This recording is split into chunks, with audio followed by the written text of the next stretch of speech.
개인이나 가정이나 사회나 국가나 이 세상은 정말 참 평안이 없습니다. 우리나라가 참 혼란스럽잖아요. 지금 어디로 가고 있는지 아무도 가늠할 수가 없습니다. 윤석열 대통령이 비상계엄령을 내렸는데 이것 때문에 온 나라 뭐 벌집 쑤셔 놓은 것 같고 북한이 이 기회를 놓치지 않고 쳐들어오면 감당을 못하겠구나 이런 생각도 들어요. 대통령의 입장은 나라를 살리기 위해서 어쩔 수 없는 선택이었다고 그렇게 얘기를 해요. 그런데 아무리 좋은 것도 어때? 실패하면 상대방에 의해서 역적이 되는 거예요. 그래서 현 정부에서 큰 소리치고 행세하던 국무위원들하고 군에서 별 달고 있는 이 장성들이 졸지에 비참해지고 구속이 됐습니다. 지난주 수요일 날 새벽에는 국방부 장관 이 사람이 수사를 기다리다가 자살을 시도한 거예요. 구치소에서. 지금은 자살도 잘 못해. 왜? 이런 중요한 사람들은 CCTV로 중요한 사람 아니라도 감시를 하는데 이런 사람들은 들어가서 자살하는 경우가 있잖아요. 그래서 계속 24시간 감시하고 있는 거야. 자기 런닝을 찢어갖고 막 줄 어떻게 하려고 하다가 실패를 하게 된 거죠. 이 사람들은 얼마 전까지만 해도 그 자리에 오르기 위해서 수단 방법을 가리지 않고 노력했습니다. 그리고 그 자리에 오르기 위해서 수많은 경쟁자들이 있잖아요. 그 성공하기 위해서 수많은 경쟁자들을 다 제치고 그 자리에 올랐을 때 이 사람들은 어땠을까? 세상을 다 얻은 것처럼 기뻐하고 축하를 했습니다. 그들이 바로 누구예요? 윤석열 대통령이지. 그들이 바로 국방부 장관이고 이들이 바로 국무위원들이고 군부대 사령관들이에요.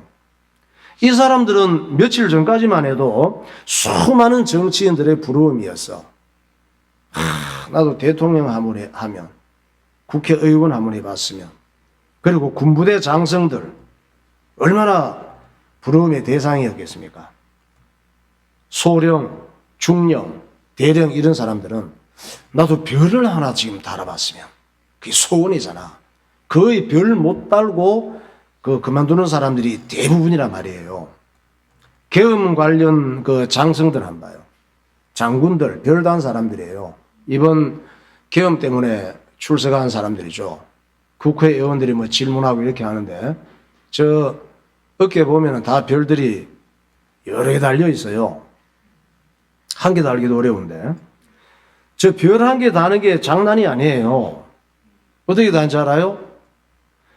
별을 쳐다보면서 저 별은 나의 별, 저 별은 나의 별, 저 별은 나의 별. 노래를 불렀어. 별 달라고. 교회 다니는 사람은 기도를 얼마나 하는지 알아요? 별 달게 해달라고 목사님에게 별 달게 해달라고 기도부터 하고 저 별 못 달면 대령에서 지금 전역해야 된다 그러면서 지금은 어때요? 저놈의 별 때문에 좋든 싫든 비상계엄령에 개입했다가 싫어도 해야 되는 거야. 그때는 감옥 가는 신세가 된 거예요. 힘들게 달았던 별이 낙엽처럼 떨어졌습니다. 세상 영광이 다 그렇단 말이에요.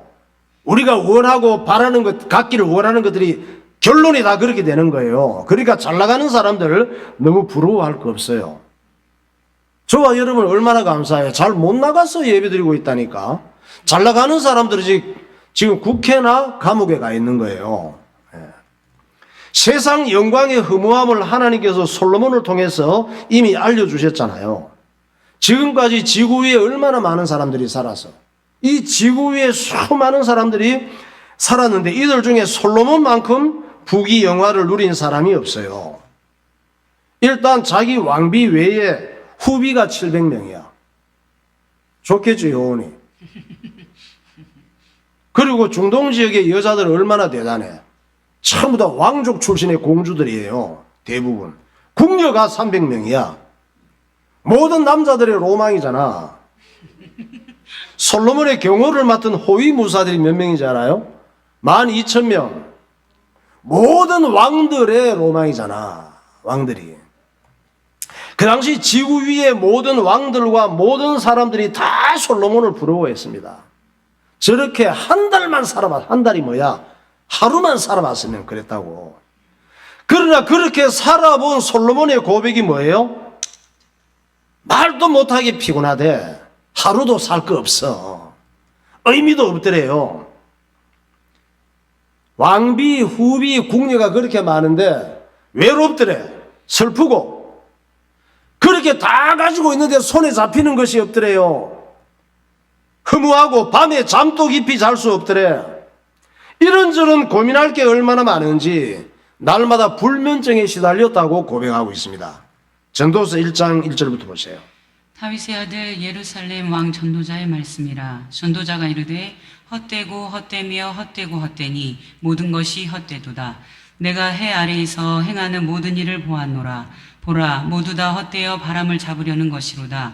사람이 해 아래서 행하는 모든 수고와 마음에 애쓰는 것이 무슨 소득이 있으랴.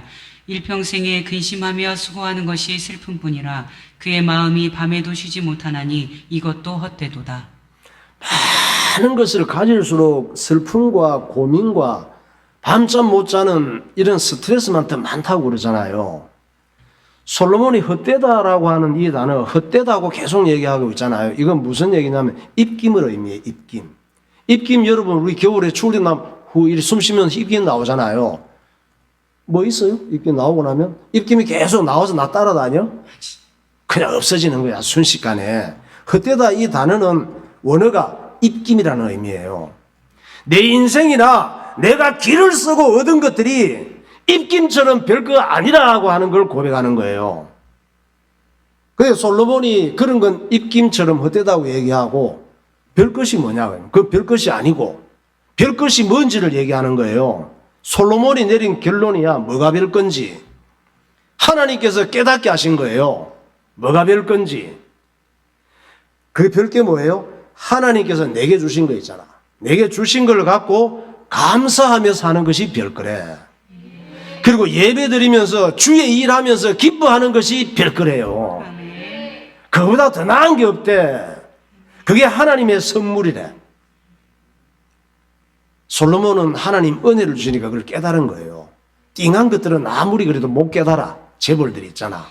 대단한 뭐 대통령 같은 사람들, 뭐 국회에서 싸우는 사람들은 그렇게 별거 아닌 걸 갖고 입김 같은 걸 갖고 맨날 별건 줄 알고 사는 거야. 그걸 보고 등신이라 그러지. 버림받은 인생이라 그래요. 솔로몬이 그걸 깨달았잖아. 아, 이 별거 아닌구나 하는 거를. 바울도 깨달았잖아. 이 똥오줌이구나. 이걸 깨달았잖아요.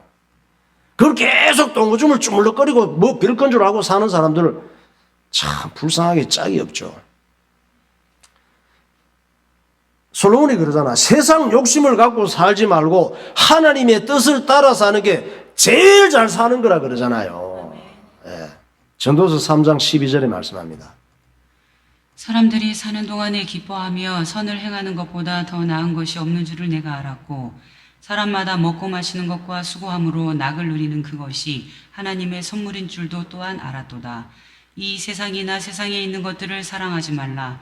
누구든지 세상을 사랑하면 아버지의 사랑이 그 안에 있지 아니하니 이는 세상에 있는 모든 것이 육신의 정욕과 안목의 정욕과 이생의 자랑이니 다 아버지께로부터 온 것이 아니요 세상으로부터 온 것이라. 이 세상도 그 정욕도 지나가되 오직 하나님의 뜻을 행하는 자는 영원히 거하느니라. 네. 세상에서 뛰어나게 잘 나가는 사람들이 많이 가진 거 있잖아요. 우리는 그런 것은 못 가질지라도 예수님 갖고 살면 돼요. 아멘. 정말 잘 나가는 사람은 하나님의 뜻을 따라 사는 사람이에요. 알렉산더 왕이 세운 헬라 제국이 알렉산더가 죽은 다음에 몇 개로 갈라졌다 그랬어요?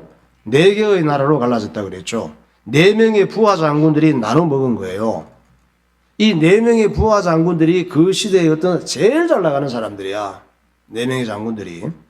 그중 시리아 바벨론 지역의 가장 큰 영토를 차지한 사람이 셀류쿠스 장군이었습니다. 셀류쿠스 장군이 지배하던 그 시리아 지금 어때요? 피 터지게 싸우고 있잖아. 그때보다 지금은 안 싸운 적이 없어. 수리아 때부터 아람 나라 지금까지 계속 저러고 싸우는 거야. 하나님을 알지 못하고 바알 아세라 섬기면 어떻게 되는지를 보여주는 거예요. 어마하게 커요, 시리아가. 그 강원도 말한 이스라엘 완전 박살을 내버렸어, 지금. 지금 내분이 일어나서 막 저끼리 싸우다가 한 놈이 물러나고 한 놈이 반군이 사로잡았는데 반군이 정신없는 사이에 그냥 다 때리는 거예요.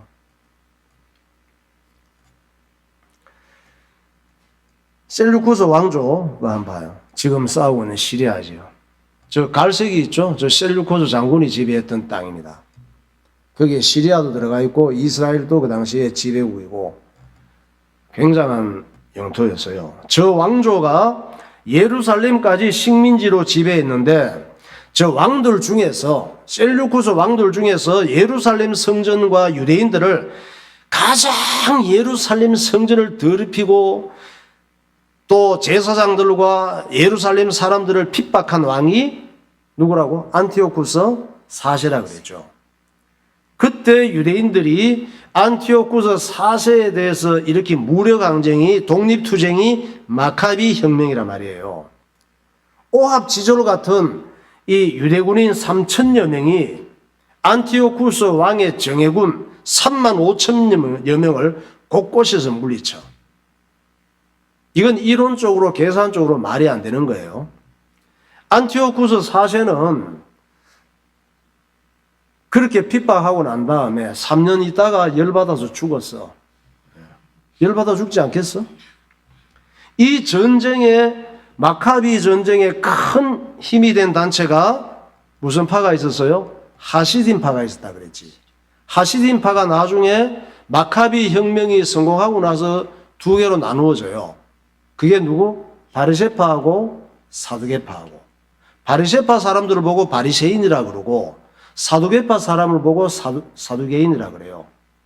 바리새파는 성경 가르치는 사람들이 되었고 사두개파는 귀족층으로 정치하는 사람들이 돼서 예수님 시대에 예수님을 죽이기로 결정한 대제사장은 사두개파들이에요. 바리새파는 율법을 매우 중시했는데 이 바리새파에서 또 갈라진 사람들이 파가 있어. 이게 에세네파예요. 하시딘파에서 사두개파, 바리새파가 갈라졌지. 바리새파에서 또 한 파가 나오는데 에세네파예요. 에세네파에서 예수님께 세례 준 세례 요한이 에세네파 사람이라고 봅니다. 에세네파는 광야 동굴로 숨어들었어요. 로마의 핍박을 계속 받았다 그랬지. 무지무지하게 심각한 핍박을 받아. 그러면서 에세네파는 광야 동굴로 숨어 들어가서 곤충이나 광야의 식물을 먹고 살았습니다. 이 사람들이 했는 일은 뭐냐? 오직 하나님을 바라보면서 구약 성경을 필사했어요. 그때는 인쇄술이 지금처럼 이렇게 발달하지 않았어. 중요한 성경 두루마리를 필사한 거예요. 필사한 이것이 곳곳에서 나타나면서 1500여 년을 걸쳐서 하나님 말씀이 시대와 나라를 초월해서 기록했는 말씀이 짝이 다 맞는 놀라운 이런 일이 있어요. 그래서 하나님이 하신 이런 거를 여러분이 들으면 좀 덜 어려운데 어쨌든 그런 일이 있어. 그 어쨌든 에세네파가 광야 쿰난 동굴 쪽으로 가서 식물을 먹고 곤충을 잡아먹고 이렇게 하면서 구약 성경을 필사하고 오신다고 한 메시아를 기다리면서 죽어갔단 말이에요. 이들이 필사해서 그때는 어디에 보관했느냐? 이 두루마리를 항아리에 보관을 했어. 양가죽이나 이런 걸 기록을 해서. 이 항아리에 보관했던 이사야 두루마리가 1947년도 2000년 후에 쿰난 동굴에서 발견이 되는 거예요. 이것을 사해 사본이라고 그래요. 엄청난 보물이에요. 구약시대에 모세를 통해서 기록된 사본들이 어떻게 하나님 말씀이 짝이 맞는지를 증명해주는 굉장한 보물인데 하나님 하신 일이에요. 그 이사야 사본과 많은 사본들이 발견된 쿰난 동굴 한번 봐봐요. 이스라엘에. 저 동굴이에요. 지금 식물도 별로 없어요. 그 뒤에 보면 풀 몇 개 나와 있죠. 저 풀을 몇 개 뜯어먹이기 위해서 양치기들이 양들을 데리고 저리 와. 우리나라 들판처럼 생각하시면 안 돼요.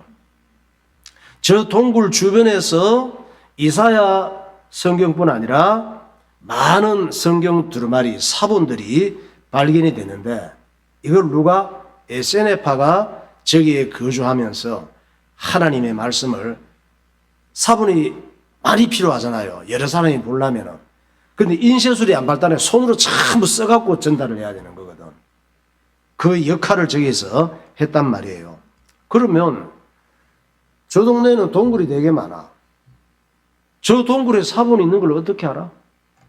저 사본이 어떻게 발견됐느냐? 이스라엘 광야에는 저런 동굴 천지예요.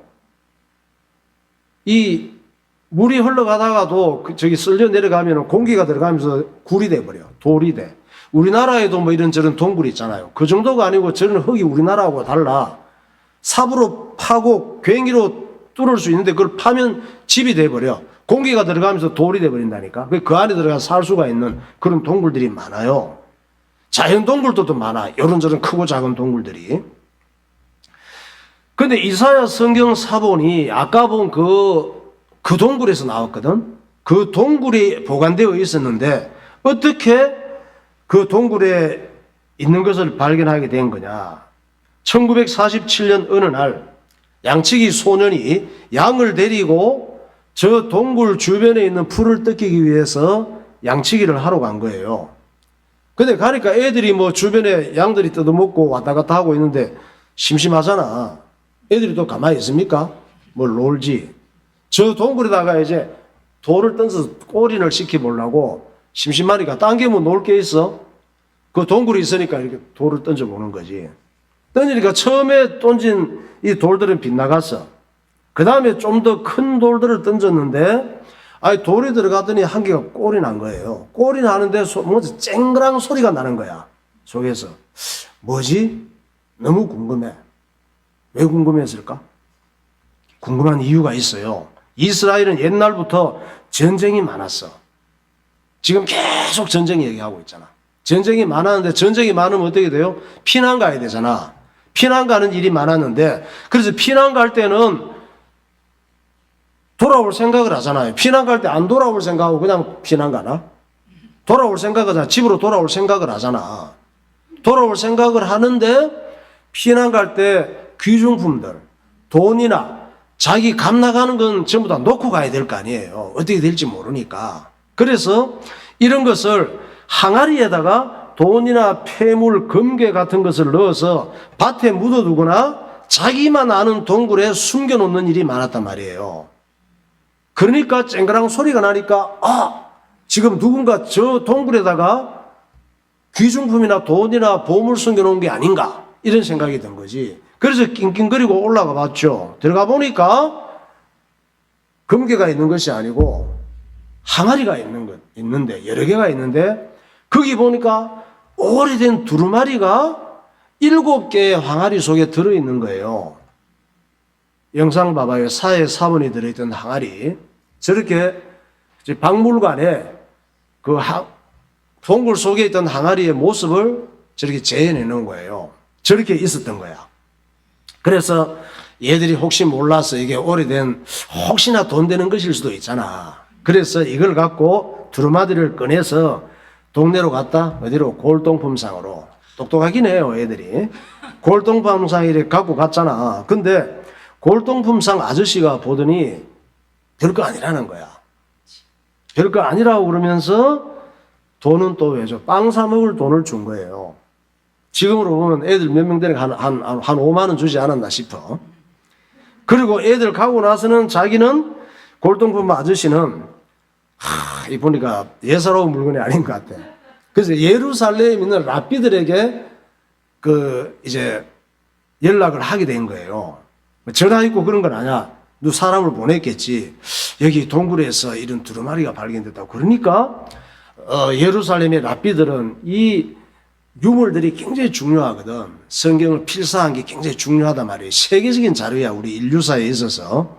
그러니까 히브리 대학교 그때 있었는데 교수들하고 예루살렘 랍비들이 가본 거예요. 그걸 보니까 세상에 이런 일이. 보면 알잖아. 그런데 놀랄 수가 없어. 왜? 골동품 아저씨가 안 판다고 할까봐. 그래서 쇼를 했지. 이건 좀 필요하긴 하지만 돈 주고 사기는 좀 아까운데 이런 거야.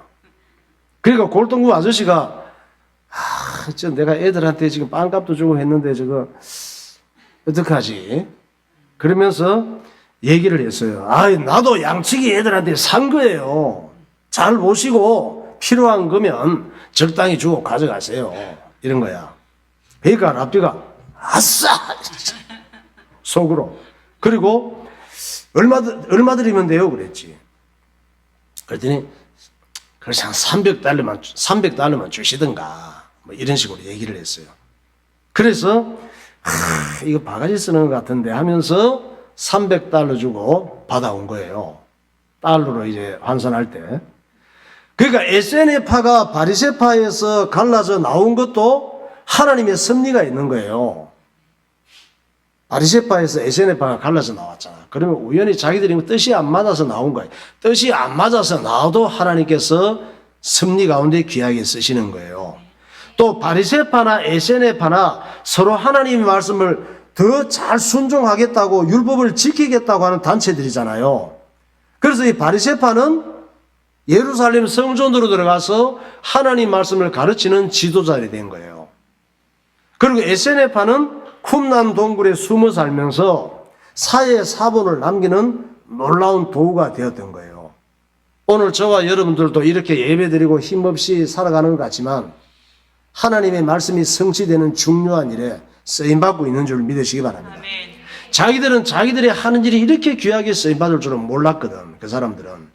그러니까 세상 욕심을 갖고 세상 성공을 따라 살면 허무하고 후회하고 입김 갖고 멸망하는 인생이 됩니다. 그러나 예수님 때문에 기뻐하고 주의 일에 마음 뺏기고 살면 하나님께서 내 인생을 멋지게 쓰시고 내가 생각하는 것보다 더 좋게 디자인하시는 줄 믿으시기 바랍니다. 아멘. 찬양하겠습니다. 오 신실하신 주.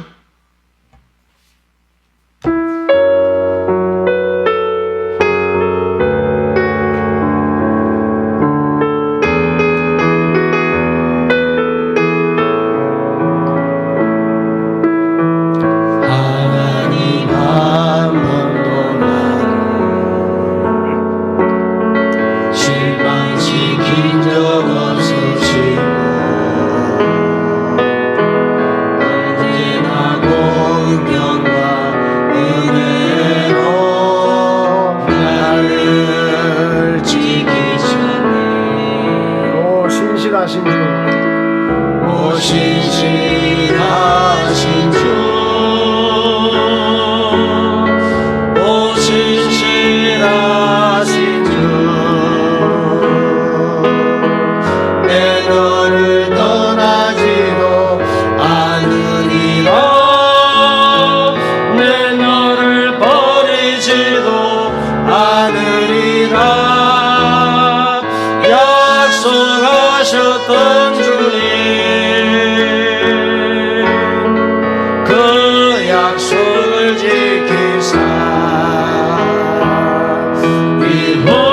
이후로도 영원토록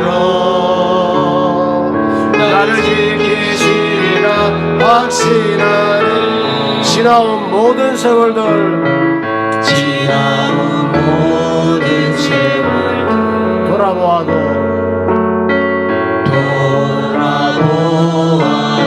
그 어느 것 하나 주의 손길, 그 어느 것 하나 주의 손길 안 미친 것 전혀 없네.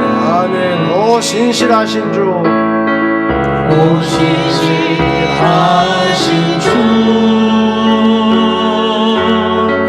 오 신실하신 주, 내 너를 떠나지요 않으리라,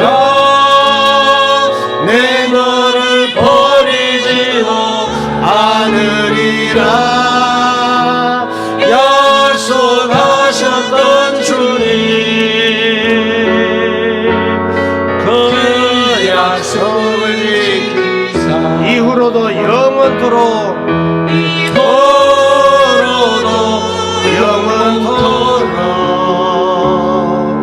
나를 지키시리라 확신하네. 아멘.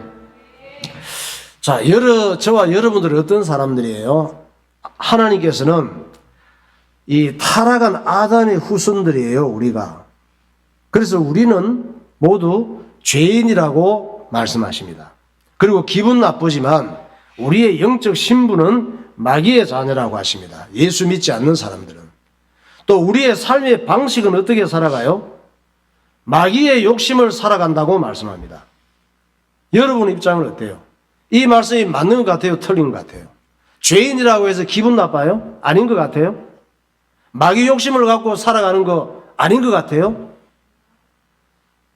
이걸 틀리다고 말하는 사람은 마귀 자식이에요. 이 하나님 말씀이 맞다고 인정하는 사람이 그리스도인이에요. 로마서 3장 23절 보세요. 모든 사람이 죄를 범하였음에 하나님의 영광에 이르지 못하더니 너희는 너희 아비 마귀에게서 났으니 너희 아비의 욕심대로 너희도 행하고자 하느니라. 그는 처음부터 살인한 자요 진리가 그 속에 없으므로 진리에 서지 못하고 거짓을 말할 때마다 제 것으로 말하나니 이는 그가 거짓말쟁이요 거짓의 아비가 되었습니다. 이 말씀이 맞다는 증거가 있잖아요. 하나님 말씀이 맞다는 증거가. 그 증거가 뭐예요? 우리는 전부 다 남보다 잘 되기를 원하잖아요. 남보다 안 되기를 원하는 사람 있어요? 그 사람은 정신병자거나 이상한 사람이에요. 다 남보다 잘 되기를 원하는 게 죄인인 증거란 말이에요. 우린 다 세상에서 대박나고 성공하기를 원하잖아요. 스타 되기를 원하잖아. 대박나기를 원하고 장군 되기를 원하고 국회의원 대통령 되기를 원하고 좋은 대학 가기 원하고 대기업 가기 원하고 뭔가 어시되고 자랑질하고 살기를 원하잖아요. 그게 바로 내가 하나님 자리에 앉기 원하는 죄악된 심리란 말이에요. 그게 영적인 교만이에요. 그게 바로 마귀에게 사로잡힌 사람이에요. 그게 가장 무서운 우상이에요. 그게 바알과 아세라란 말이에요. 사람들은 그걸 얻기 위해서 하나님을 찾아요. 교회 다니는 사람들이. 그거 달라고 교회 다니는 사람 무지하게 많아. 그거 준다는 교회 엄청 많이 몰려갑니다. 전부 가라지들이에요. 죽기 살기로 기도합니다. 그거 달라고. 똥인지 밥인지도 몰라요. 전하는 사람이나 듣는 사람이나. 하나님은 어떤 분이시냐? 내 속에 있는 마귀적인 욕심, 내게 있는 영적인 교만, 내 마음과 생각을 지배하는 우상을 잘라내기를 원하셔요. 하나님께서는. 내 몸속에 암덩어리가 있다면 어때요? 암덩어리가 있다면 그냥 두면 안 되잖아요. 메스로 잘라내야 살 수가 있는 거예요. 아까 얘기한 그런 것들이 암덩어리란 말이에요. 영적인 암덩어리. 강아지 종양 한번 봐요. 사람 종양은 너무 무서워할까 봐. 강아지에게서 떼어낸 종양이에요. 개도 살리려면 저 종양이 자라고 있으면 개를 사랑하는 주인이 떼어내야 되는 거예요. 찢어가지고. 장기에 생긴 종양은 의사가 메스로 잘라내면 살 수가 있습니다. 내 의식 속에 있는 마귀적인 욕심, 영적인 교만, 나를 지배하는 우상은 어떻게 잘라내느냐? 어렵지 않아요. 하나님 말씀이 메스와 같아요. 하나님 말씀을 잘 들으면 잘라져 나가요. 정신 차리고 들어야 돼요. 히브리서 4장 12절 보세요. 하나님의 말씀은 살아있고 활력이 있어 좌우의 날선 어떤 검보다도 예리하여 혼과 영과 및 관절과 골수를 찔러 쪼개기까지 하며 또 마음의 생각과 뜻을 판단하나니 내 입을 날카로운 칼같이 만드시고 나를 그의 손 그늘에 숨기시며 나를 갈고 닦은 화살로 만드사 그의 화살통에 감추시고. 예. 마귀가 하는 일은 하나님 말씀을 못 듣게 하는 거예요. 치료되고 살아날까 봐. 주의 종을 통해 전달되는 하나님의 말씀을 마음을 열고 받을 때 내 의식 속에 있는 암덩어리가 잘라져 나가는 거예요. 그 암덩어리 우상이 잘라져 나가는 만큼 우리는 예수님만 의지하게 되는 거예요. 그게 잘라져 나가는 게 뭐예요? 난 아무것도 아니라고 고백할 수 있는 거야. 난 예수님 아니면 안 돼요. 소망이 없어요. 고백할 수가 있는 거예요. 그런 사람이 참 그리스도인이에요. 우리나라 13대 대통령이 노태우 대통령입니다. 윤석열은 20대 대통령이에요. 이 노태우 대통령은 원래 불교 신자였습니다. 그런데 대통령 하고 난 다음에 대통령 됐을 때 꽃다발 그걸 뭐 좋아하고 뭐 입이 귀에 걸리고 난리가 났지. 5년 후에 어떻게 될지 모르고 감옥 가서 죄수복 입고 들어갈 줄 모르고 그러다 감옥 갔잖아요. 대통령 하고 난 다음에 완전히 망한 인생이지. 대통령 하고 감옥 가는 사람은 망한 인생이에요. 대통령 안 됐던 게 낫지. 근데 감옥에서 전도를 받은 거야. 거기서 예수님을 영접했습니다. 성경을 2번이나 읽었대. 지가 성경을 뭘 안다고. 근데 하나님께서 은혜를 주신가 봐. 성경을 2번을 어떻게 읽고 한 절 읽고도 지겨운데 그것을 은혜를 주셨나 봐. 그리고 나와갖고는 노소영인가? SK 회장하고 이혼한 사람 그 딸이 예수 믿었는데 그 집 처음 믿었는데 그 딸이 그렇게 기도를 많이 한 거예요. 아빠가 대통령하고 감옥 가서 대통령 감옥 가는 사람 많아 우리나라에. 간다고 다 예수 믿는 건 아니에요. 노태우 대통령은 예수님을 영접하고 받아들인 거야. 그래서 성경을 2번이나 읽은 거예요. 출감 후에 안 믿는 다른 가족까지 다 전도했대. 그러고 죽었어요. 예수 믿을 사람은 그렇게라도 믿게 되는 거예요. 죄수된 노태우 대통령 봐봐요. 대통령 하고 나서 묶여가지고 저르고 죄수 옷 입고 들어갔잖아요. 대통령이 되고 잘 나갈 때는 눈에 보이는 게 없었어요. 영적 교만이 하늘을 찔렀습니다. 죄수 신분이 돼서 완전히 망해서 감옥에 가고 나서야 난 아무것도 아니군요. 난 예수님 아니면 안 돼요. 이게 된 거예요. 그렇다면 망해서 감옥 간 게 잘 된 걸까? 감옥 간 게 잘 안 된 걸까? 예? 망해서 감옥 간 게 잘 된 거죠. 노태우 대통령은. 대통령 된 것도 의미가 있어요. 대통령 안 됐으면 감옥에 안 갔을 거 아니야.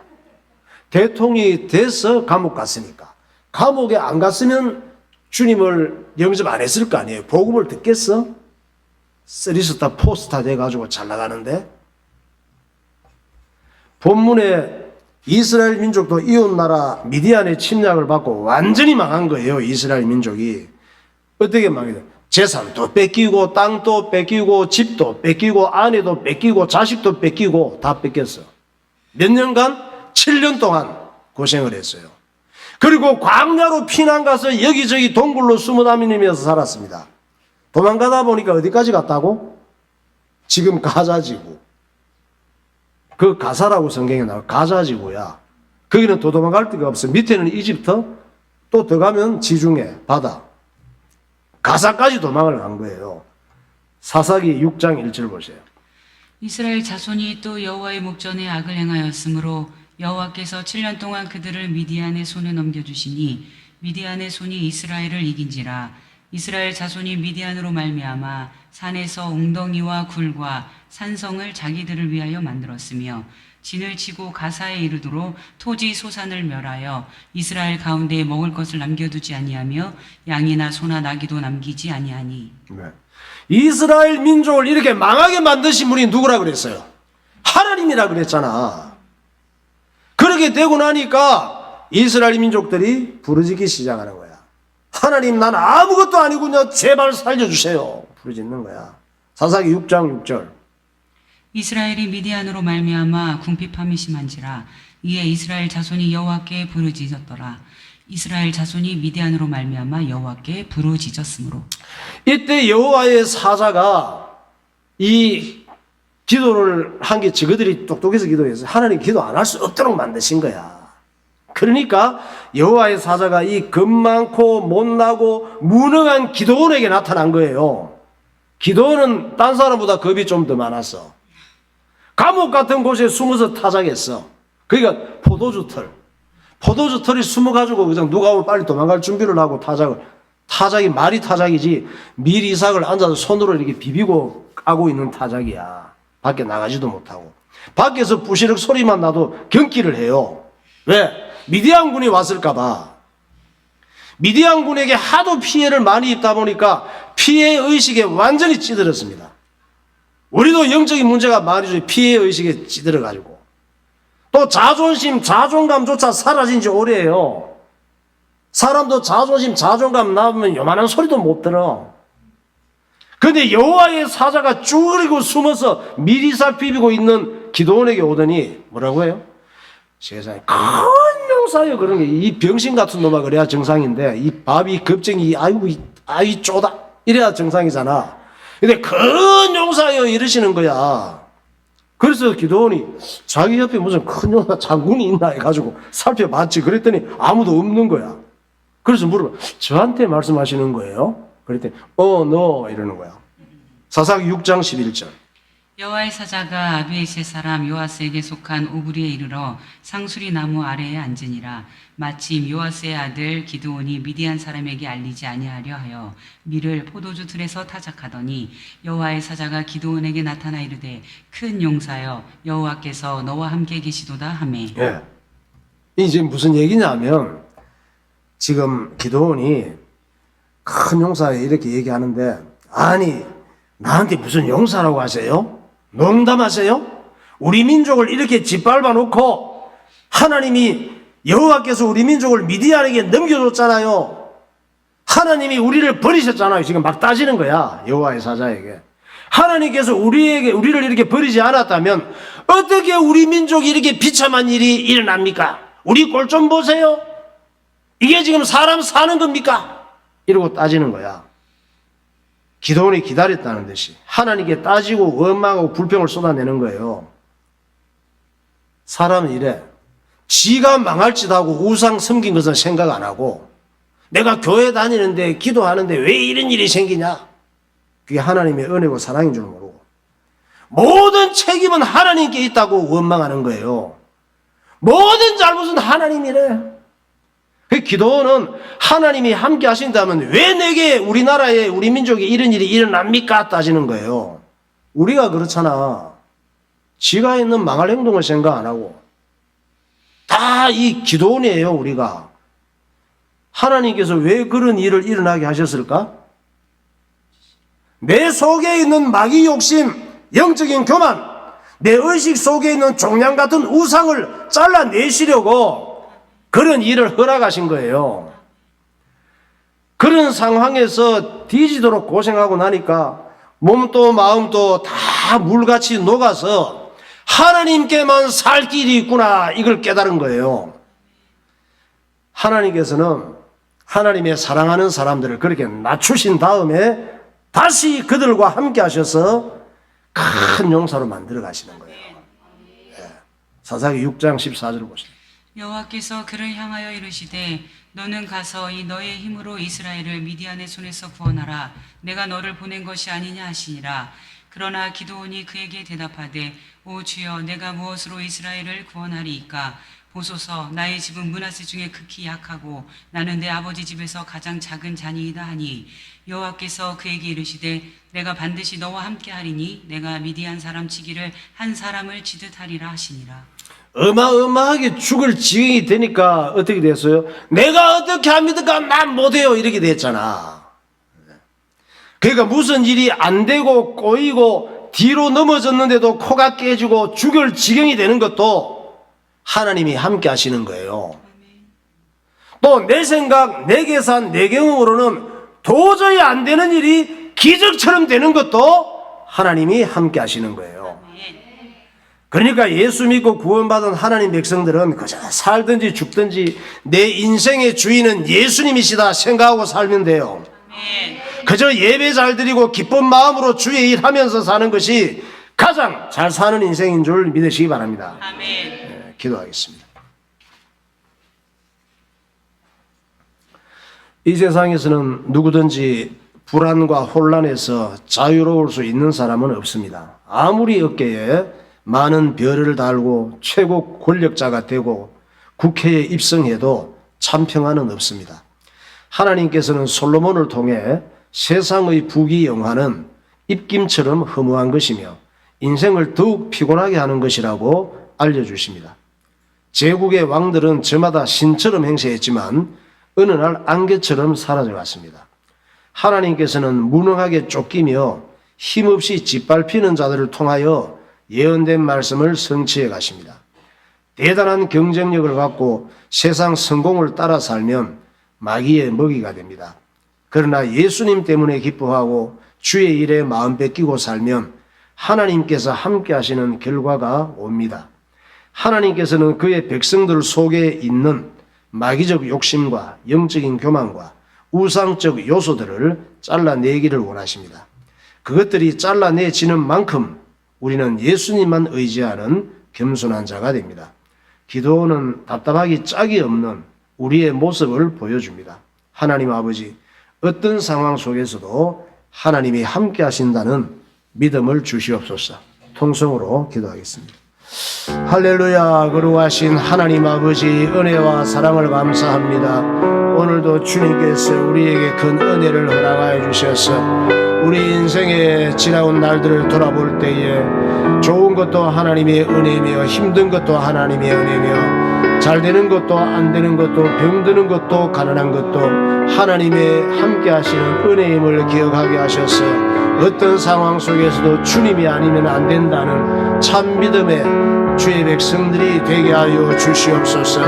내게 있는 기도원 같은 연약한 부분들을 깨달을 수 있도록 인도하시고 주님께서 나를 통하여 큰 용사로 만드시는 은혜가 예비되어 있음을 기억하고 주님 앞에 붙잡히는 삶이 되게 하여 주옵소서. 예수님 이름으로 기도하옵나이다. 하나님 아버지, 은혜를 감사합니다. 늘 급쟁이 같은 불안과 염려 걱정에 시달리는 기도원 같은 우리들을 사랑하여 주셔서 하나님께서 예수님 아니면 안 된다는 사람으로 세워져 가게 하시고 어떤 환경 속에서도 하나님이 함께 하신다는 흔들리지 않는 믿음의 사람들이 되게 하여 주옵소서. 예수 그리스도 이름으로 기도하옵나이다. 아멘.